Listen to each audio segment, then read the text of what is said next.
Welcome back to my channel. We are just days away from one of my favorite events of the year, the Indianapolis 500, the 104th running of the Indy 500. Usually one of my favorite weekends of the year, normally Memorial Day weekend here if you're here in the United States. Pushed back because of coronavirus. They were hoping to get fans in stands. Unfortunately, things didn't work out that way. Nonetheless, though, an absolute wonderful event. I look forward to it every year. Between the Daytona 500, Indy 500, and Monaco, those are my three personal favorite races that I look forward to every year. I do watch IndyCar and I do watch NASCAR quite a bit, not as much as I watch Formula One. However, the Indy 500 is a must-see event whenever it's happening. This year, one of our big stories is once again Formula One driver Fernando Alonso on his quest to try and get the Triple Crown of Motorsport. Only one other driver in history has achieved that, Graham Hill, who won the 1972 24 Hours of Le Mans, the 1966 Indy 500, and the 1963 Monaco GP, one of several Monaco GPs he won. There are two other drivers who have won two of these three events, but only one has ever successfully done all three, and a lot of people thought that Fernando Alonso might be the other one to complete it. So let's take a look at Alonso's quest so far. He won the 24 Hours of Le Mans. He's done that twice, 2018 and 2019. He's won the Monaco Grand Prix, of course, 2006, he achieved that. So for him, the Indy 500 is the last on that list. And can he do it is the question that everyone's going to be watching. If you've been watching practice, if you've been watching qualifying, we know that Fernando Alonso has an uphill battle to do it. So let's take a look at the 2020 Indy 500 and what's ahead of him. For the third attempt at the Indy 500, he'll be racing for McLaren again. Now it's Aero McLaren Racing this year. Last year it was just McLaren Racing, and his first year it was McLaren Andretti Racing, and that's a pretty big deal when we look at his attempts here in the Indy 500. So Fernando Alonso is going to start 26th after not a fantastic qualifying run. And he was quoted in Auto Week, an interview with Auto Week, saying that, honestly, I don't know if the opportunity will come again. So he knows the gravity of the 2020 Indy 500 and what this means in his quest towards that Triple Crown of Motorsport. He's had two other attempts, as I mentioned earlier, in 2017 for McLaren Andretti Racing, a very fast race car. He wound up leading 24 laps of that race. 4 different occasions he was in the lead. And he also started in the middle of the second row.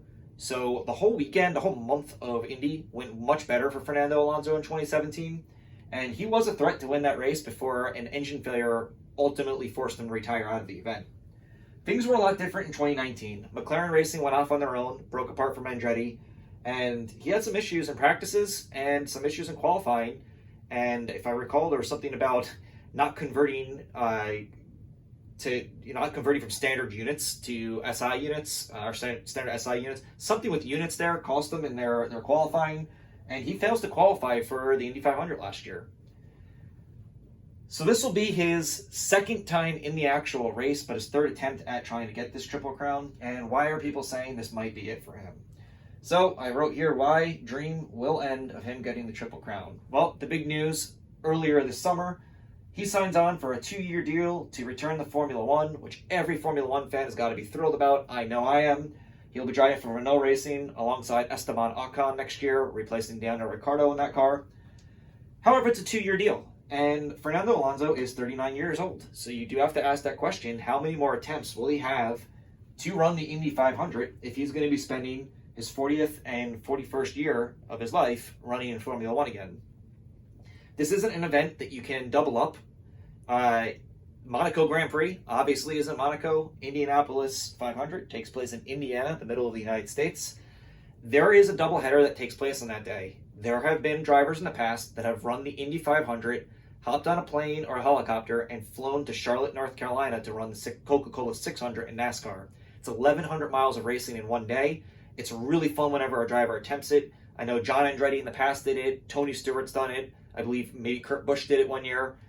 It's super fun when that happens. This is not an event that you can fly from Monaco to Indianapolis. So for the next 2 years at Renault, Fernando Alonso is giving up on this dream. He will not be in the Indy 500 the next 2 years unless Renault does something crazy like allowing him to miss the Monaco Grand Prix so he can go run the Indy 500. That's definitely out of the question as far as I'm concerned. The Indy 500 is a 1-month event basically. Opening practices, qualifying takes place. On a normal year when you have more than 33 cars going for it, there's bump day that takes place. So it's a full month event. You could not give him that much time off of Formula One for him to do that. So he's out for the next 2 years. Another reason why his dream will probably end this year at getting the Quest. Honda.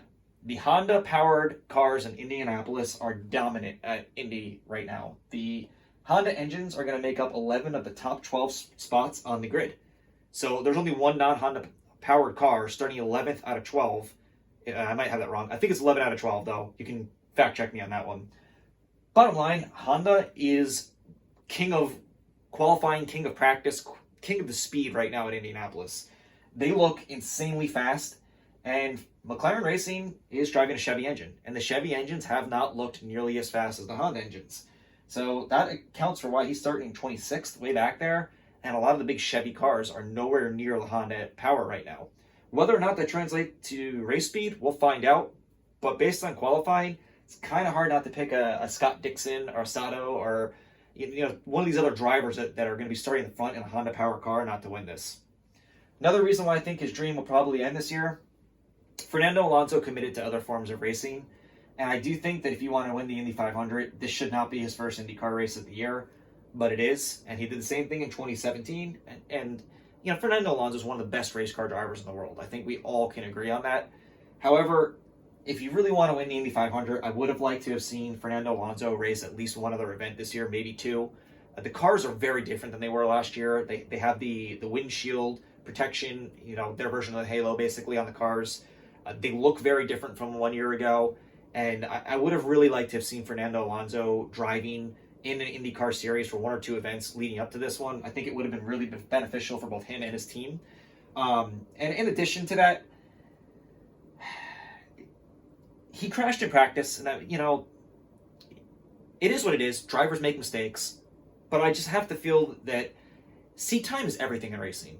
And I think anyone who's ever driven a race car at any level will tell you you just can't replace seat time. No matter what level you're at, what form of racing you're in, time in that car with the crew under certain conditions just cannot be replaced.